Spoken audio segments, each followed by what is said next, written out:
Brothers and sisters, we are living in a time where the world is bleeding. Everywhere we turn, there is pain. There is war.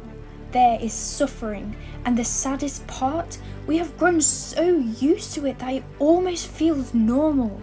We scroll past images of broken cities, starving children, crying mothers, and we move on with our day.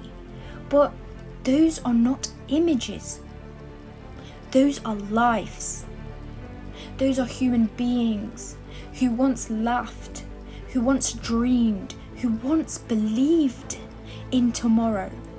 Right now, as I speak, a child somewhere is holding the hand of their mother while bombs fall from the sky, and that child is whispering, "Will we survive the night?" A father is holding his little girl, covering her ears so she cannot hear the screams outside, wishing he could shield her from everything. Somewhere, a mother is rocking an empty cradle because her baby will never return. And I ask you, how can we not weep for them? How can our hearts stay cold while theirs are burning with fear? This world is not broken because of hatred alone. It is broken because of silence. Because too many of us see and do nothing. Because we have allowed leaders and armies and greed to decide what human lives are worth. And the truth is, they decide some are worthless than others. That is a great lie of our time. But listen closely.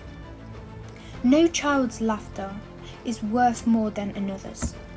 No mother's tears should be ignored. No family's life should be treated as disposable because of the land he was born on. We are one humanity, one family, and yet we tear ourselves apart as though the pain of others is not our pain too. Do not let the world numb you. Do not let your soul forget what it means to feel. When you hear of bombs falling, close your eyes and imagine if it were you on the street, your house, your family. When you hear of famine, imagine your own child crying out from hunger and you powerless to feed them. When you see refugees walking across endless miles of dust and destruction, imagine if it were your feet blistered, your body aching, and your home gone forever.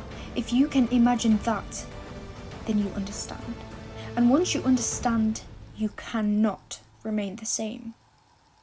The truth is, we cannot undo the pain that has been caused. We cannot bring back the dead, but we can choose what we do next. We can decide that we will not let hatred drown out compassion. We can decide that indifference is no longer acceptable. We can decide that we will raise our voices, even if they shake, and say no more war, no more broken children, no more shattered families, because peace is not a dream. Peace is a decision, and it begins not with governments, not with armies, not with power, but with us. With people who dare to care so fiercely that the suffering of strangers become as unbearable as the suffering of our own flesh and blood. My friends, the world will tell you to look away. The world will tell you to move on. But I ask you, do not look, see, feel. Let it break your heart, because only when our hearts are broken, open, light can pour through. One day when history remembers this time, it will not ask what bombs were dropped or what borders were drawn. It will ask, did humanity care? Did we love one another enough to stop the madness? Did we stand together when it mattered most? Let us make sure that the answer is yes. Let us be the generation that finally refuses to look away. Let us be the ones who turn sorrow into compassion, compassion into action, and action into peace. Because every child deserves to wake up to birdsong, not sirens. Every mother deserves to cradle her child in safety and not fear. Every father deserves to plant seeds in the soil, not dig graves in it. And every human being deserves to live, not just survive. The world is weeping. Will we weep with it, or will we rise? The choice is ours.